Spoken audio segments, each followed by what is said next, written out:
नमस्कार, कैसे हैं आप सब लोग। स्वागत है आपका अपने चैनल त्रिवेदी ज्ञान वर्ल्ड में।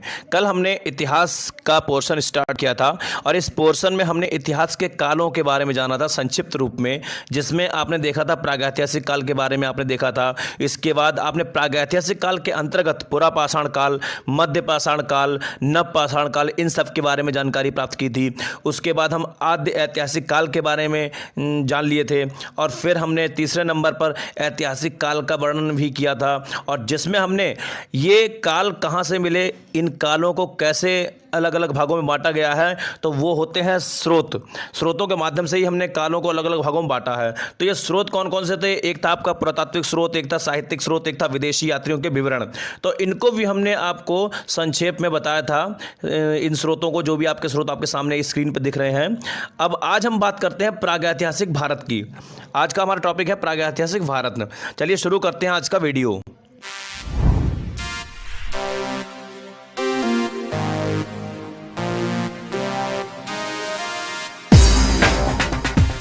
प्रागैतिहासिक भारत के अंतर्गत हम कुछ महत्वपूर्ण बिंदुओं को लेकर आए हैं, जिन पर आज हम छोटी सी चर्चा करेंगे। और अगर आपको वीडियो पसंद आए तो आप इसको लाइक कीजिएगा और लोगों तक ज़्यादा से ज़्यादा शेयर कीजिएगा, जिससे कि लोग भी इतिहास के बारे में जान सकें।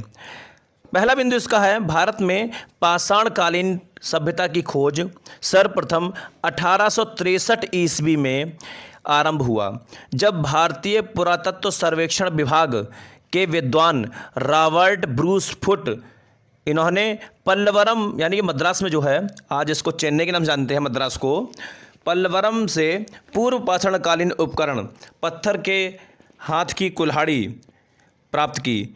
ठीक है, यानी जो उस समय हाथ की कुल्हाड़ी थी वो भी पत्थर की बनी हुई थी, जो हाथ से जिससे हम लकड़ी वगैरह चीरते हैं। तो रॉबर्ट ब्रूस ने 1863 में इस कुल्हाड़ी को खुदाई के दौरान प्राप्त किया था। कहाँ से प्राप्त किया था? पल्लवरम, मद्रास से। चलिए आगे बढ़ते हैं। अगला बिंदु है, ब्रिटिश भूवैज्ञानिक और पुरातत्वविद रॉबर्ट ब्रूस फुट ने भारतीय संस्थान जियोलॉजिकल सर्वे ऑफ इंडिया, ये आप नाम याद कर लेना, जियोलॉजिकल सर्वे ऑफ इंडिया के लिए भारत में इतिहास पूर्व स्थानों का, यानी कि इतिहास से पहले के स्थानों का भूविज्ञान संबंधी सर्वेक्षण किया था, जिन्हें भारत के इतिहास पूर्व अध्ययन का संस्थापक माना जाता है। अगर आपसे क्वेश्चन पूछा जाए इतिहास पूर्व अध्ययन का संस्थापक कौन है, तो ये आपके हैं रॉबर्ट ब्रूस फुट। ठीक है, ये यहां पे इनका नाम दिया हुआ है, ये आप लोग लर्न कर लीजिएगा। अब देखिए, इतिहास पूर्व अध्ययन है क्या? ये जो इतिहास पूर्व लिखा हुआ ना, ये है क्या? यानी कि जहां तक का इतिहास साक्ष्यों के आधार पर, तथ्यों के आधार पर बिल्कुल स्पष्ट है, उससे पहले का क्या इतिहास रहा होगा, कहां से धरती शुरू हुई होगी और उस पर किस किस प्रकार के जीवों ने जन्म लिया होगा, किस किस प्रकार की सभ्यताएं रही होंगी, कैसा लोगों का निवास, खान पान, रहन सहन इत्यादि कैसा रहा होगा, इस सब को हम इतिहास पूर्व अध्ययन के नाम से जानते हैं। और इतिहास पूर्व अध्ययन का संस्थापक किसे कहा जाता है? रॉबर्ट ब्रूस फुट को। चलिए अगले टॉपिक की बात करते हैं। अगला बिंदु हमारा है, सर्वाधिक महत्वपूर्ण अनुसंधान के रूप में 1935 ईस्वी में डी टेरा तथा पीटरसन, डी टेरा ये देखिए यहाँ पे दिया हुआ है, भूवैज्ञानिक है ये, पीटरसन के नेतृत्व वाले येल कैम्ब्रिज अभियान दल ने शिवालिक पहाड़ियों की तलहटी में स्थित पोतवार की पठारी भाग का व्यापक सर्वेक्षण किया था।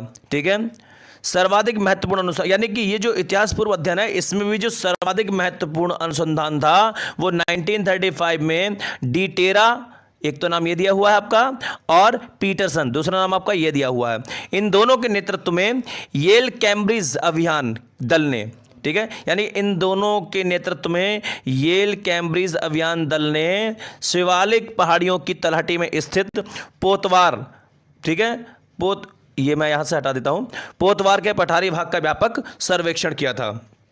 अगला बिंदु क्या है?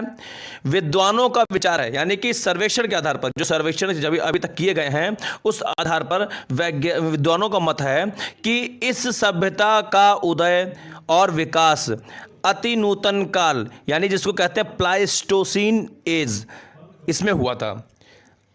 विद्वानों का विचार क्या है कि सभ्यता का उदय और विकास अति नूतन काल यानी कि प्लाइस्टोसीन एज में हुआ था। अगला बिंदु क्या कह रहा है? अगला बिंदु कह रहा है कि अब तक की जानकारी के अनुसार, ये जो सर्वे हुआ है, जियोलॉजिकल सर्वे, इस जियोलॉजिकल सर्वे के आधार पर यह माना गया है कि 400 करोड़ वर्ष पुरानी पृथ्वी की 4 अवस्थाओं में से चौथी और अंतिम अवस्था के 2 भाग हैं।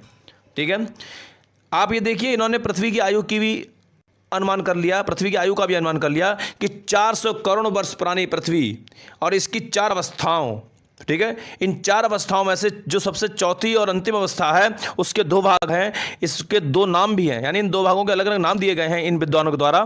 एक तो है अति नूतन, ठीक है, जिसको अब प्लाइस्टोसीन एज कहते हैं, और एक है अद्यतन यानी होलोसीन। इन 2 नामों से जाना जाता है। 400 करोड़ वर्ष पुरानी पृथ्वी की 4 अवस्थाओं में चौथी और अंतिम अवस्था जो है, इसको इन 2 नामों से जाना जाता है। चलिए अगला बिंदु देखते हैं। अगला बिंदु क्या कह रहा है? अति नूतन काल जो है ना, वो आपका 10 लाख वर्ष, देखिए यहां पे लिखा हुआ है, मैंने यहां पे डिजिट में बकायदा मेंशन किया हुआ है, 10 लाख वर्ष से 10,000 वर्ष पूर्व, और अद्यतन युग को आज से 10,000 वर्ष पूर्व आरंभ माना जाता है। यानी कि विद्वानों का मानना है कि जो आपका अति नूतन काल है वो आपका 10 लाख वर्ष पूर्व से लगा करके 10,000 वर्ष पूर्व तक का है, और 10,000 पूर्व से लगा करके आज तक का जो युग है वो आपका है अद्यतन युग। ठीक है, चलिए आगे बढ़ते हैं।